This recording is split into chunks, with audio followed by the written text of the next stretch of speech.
നിങ്ങളുടെ പേരെന്താണ്? ഞാൻ ലണ്ടനാണ്. ഞാൻ എലിനയാണ്. നിങ്ങളെ കണ്ടതിൽ സന്തോഷം. അതുപോലെ നിങ്ങളുടെ വസ്ത്രധാരണം എനിക്ക് ഇഷ്ടമാണ്. നന്ദി. എനിക്ക് പെൺകുട്ടികളെ ഇഷ്ടമാണ്. നിങ്ങൾക്ക് ഇഷ്ടമുള്ളത് എനിക്ക് ഇഷ്ടമാണ്. ശരി, അത് പറയൂ. അതെ, ഞങ്ങൾക്ക് രണ്ടുപേർക്കും പെൺകുട്ടികളെ ഇഷ്ടമാണ്. ഞാൻ എന്താണ് പറയുന്നതെന്ന് നിങ്ങൾക്കറിയാമോ? ശരി, ശരി. അതെ, അത് അറിയുന്നത് നല്ലതാണ്. അതെ, നിങ്ങൾക്ക് ഒരു നല്ല കാറുണ്ട്. ശരി, എല്ലാം നല്ലതാണ്. അതെ,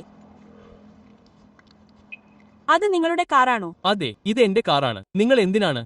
എനിക്ക് 20 വയസ്സായി. നിങ്ങൾ അല്പം ചെറുപ്പമാണ്. നാശം. അപ്പോൾ നിങ്ങൾ ഇപ്പോൾ എന്നെ ശകാരിക്കുന്നുണ്ടോ? നിങ്ങൾ എന്നോട് ശകാരിക്കാൻ ആഗ്രഹിക്കുന്നില്ലേ? എന്താണ് സംഭവിക്കുന്നത്? നിങ്ങൾ വളരെ ചെറുപ്പമാണ്. പക്ഷേ എനിക്കൊരു പാനീയം ലഭിക്കാൻ ആഗ്രഹിക്കുന്നിടത്ത് നിങ്ങൾക്ക് ഒരു പാനീയം പോലും ലഭിക്കില്ല. ബിച്ച്, ആ മുഖ കാർഡ് നിരസിക്കരുത്. ബീപ്. ശരി, ഇത് നോക്കൂ. ശരി, ഞങ്ങൾ നാട്ടിൻപുറത്തേക്ക് പോകുന്നുവെന്ന് പറയുക. അല്ലേ, ഞങ്ങൾ ഒരു യാത്ര പോകുന്നുവെന്ന് പറയുക. ശരി, ഞങ്ങൾ ഒരു യാത്ര പോകുന്നു. കേൾക്കൂ, ശ്രദ്ധിക്കൂ. അവർ ID കാണിക്കാൻ പറയുന്നു. നമുക്ക് അടുത്ത വിഷയത്തിലേക്ക് കടക്കാം. അതുകൊണ്ടാണ് ഞാൻ പറഞ്ഞത് നിങ്ങൾക്ക് ഒരു പുരുഷനായിരിക്കാൻ കഴിയുമെന്ന്. അപ്പോൾ നിങ്ങൾക്ക് ഇനി എന്നെ ഇഷ്ടമല്ലേ? നിങ്ങൾ ഒരു നല്ല വ്യക്തിയാണെന്ന് ഞാൻ കരുതുന്നു. എന്റെ ആരും നിങ്ങളെ യഥാർത്ഥത്തിൽ സ്വന്തമാക്കരുതെന്ന് ഞാൻ ആഗ്രഹിക്കുന്നു. നിങ്ങൾ എന്താണ് ഉദ്ദേശിക്കുന്നതെന്ന് എനിക്ക് തോന്നുന്നു. ഞാൻ നിങ്ങളെ എന്റെ കൂടെ തന്നെ ആഗ്രഹിക്കുന്നു. നിങ്ങൾ സംസാരിക്കുന്നത് പോലെ നിങ്ങളുടെ ബാഗിനെക്കുറിച്ച് വ്യക്തമായി പറഞ്ഞാൽ. അതെ, പക്ഷേ അത് സംഭവിക്കാൻ പോകുന്നില്ല. നിങ്ങളോട് പറയാൻ എനിക്ക് ഖേദമുണ്ട്. നിങ്ങളെ കണ്ടതിൽ സന്തോഷം. നിങ്ങൾക്ക് നല്ലൊരു കാര്യം വേണം. കള്ളം പറയില്ല സഹോദര. അവൾ വളരെ കുട്ടിയായിരുന്നു.